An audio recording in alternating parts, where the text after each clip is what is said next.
Nous allons traiter ici d'un type de problème qui se présente souvent dans les sujets de brevet. Ce sont des affirmations à justifier. La réponse attendue est oui ou non, mais quelle que soit la réponse, il faudra la justifier.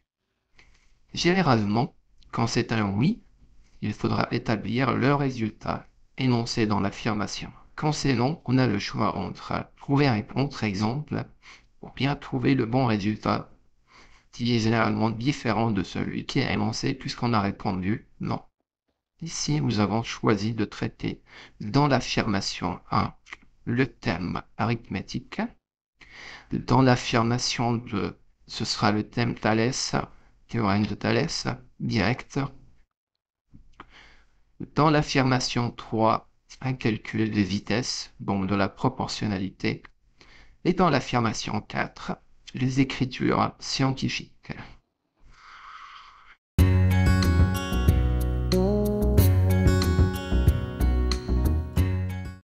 Affirmation 1.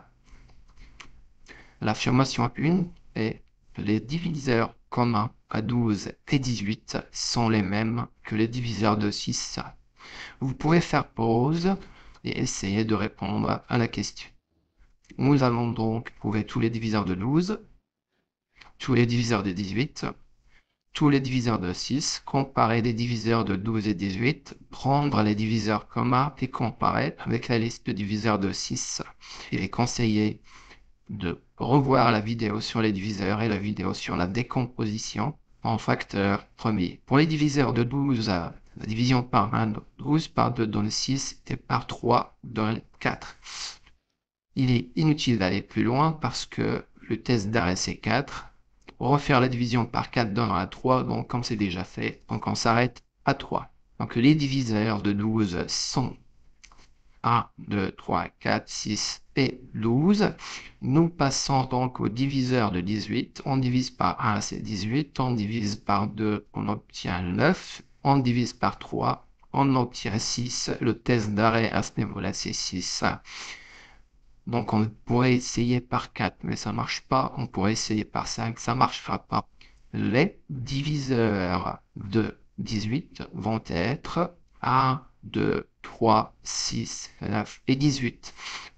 Les diviseurs communs de 12 et 18 sont 1, 2, 3 et 6. Maintenant, nous dressons de la liste de diviseurs de 6. On divise par 1, on obtient 6. On divise par 2, on obtient 3. Le test d'arrêt est 3. Il est inutile d'aller jusqu'à 3 puisque la division par 3 donnerait 2, comme c'est déjà fait. Donc, on s'arrête à 2. Donc, les diviseurs de 6 vont être 1, 2, 3 et 6. 1, 2, 3 et 6. On voit bien qu'on retrouve les mêmes diviseurs que les diviseurs communs de 12. Donc, la réponse ici est oui. Les diviseurs communs de 12 et 18 sont les diviseurs de 6. Nous avons donc répondu oui à cette première affirmation ici, mais nous l'avons justifiée. Vous pouvez maintenant faire pause et répondre par vous-même à la question. L'affirmation 2 dit que lorsqu'on a AB et DE qui sont des droites parallèles, que les points ACD sont alignés, que les points BCE sont alignés, l'affirmation donc est que la longueur BC est 5,25 cm. Donc on répond oui ou non, mais dans les deux cas, on devrait justifier. Il est conseillé encore de revoir la vidéo sur le théorème de Thalès. Cela permet de passer toutes les étapes sans rater les égalités de Thalès qui sont à la base de tous les calculs qui vont suivre. Un rappel rapide, on passe les parallèles en rouge, on passe une des séquentes en vert, les points qui sont sur le rouge et le vert, on les met à la couleur rouge. Le point qui n'est que sur le vert, on lui met la couleur verte. Le fait d'avoir mis ces points rouges, c'est pour nous permettre d'énoncer les parallèles en commençant par les points A, donc on dit AB, le point D donc on dit DE. Donc on ira AB parallèle à DE. On cite aussi les séquences. Et avant d'écrire les égalités de Thalès, on n'oublie pas de citer le théorème de Thalès. C'est la justification. Donc la justification se fait en deux étapes. On cite les parallèles et les séquentes. Et parce qu'on est dans la configuration de Thalès, donc on peut utiliser le théorème de Thalès. Et du coup, les égalités de Thalès, donc on commence par ABDE, ABDE. On reprend A, B, D, E, puis on termine avec le point d'intersection C, C, C, C. Cette technique permet de ne jamais rater les égalités de Thalès. Ensuite, l'étape qui va venir, c'est remplacer les longueurs lorsque c'est possible. Alors, donc 3,5 sur 1 égale BC sur 1,5. Dernière étape, un produit en croix pour calculer BC. Donc 1,5 multiplié par 3,5 divisé par 1 égale BC. 1,5 multiplié par 3,5 divisé par 1 égale BC. La calculatrice donne 5,25. On peut donc répondre oui à cette affirmation, bien sûr, en ayant tout justifié. Affirmation numéro 3 est la suivante. Une voiture roule à 60 km/h.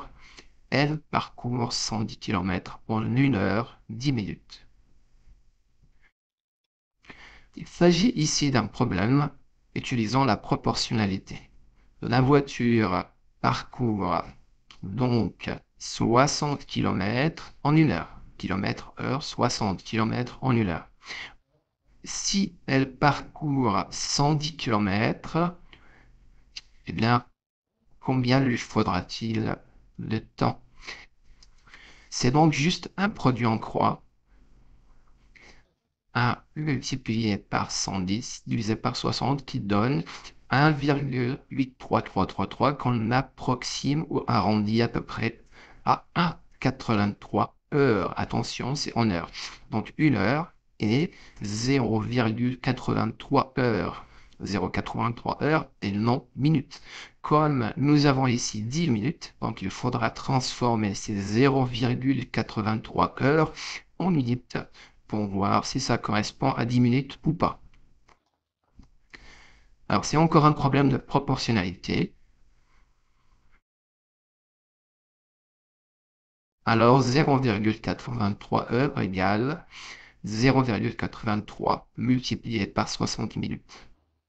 Ce qui donne par la calculatrice 49,8 minutes qu'on peut arrondir à environ 50 minutes.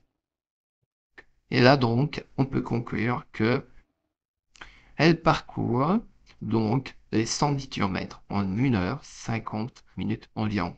1 heure 50 minutes, ce n'est pas 1 heure 10 minutes. La conclusion est donc, il lui faudra plus qu'1 heure et 10 minutes. Donc l'affirmation était fausse. L'affirmation 4. L'écriture scientifique de 143,34 fois 10 à la puissance moins 7 est 1,4334 fois 10 à la puissance moins 4. Il est conseillé ici encore de revoir la vidéo sur les écritures scientifiques pour ne pas avoir de soucis avec la réponse que nous allons présenter ici.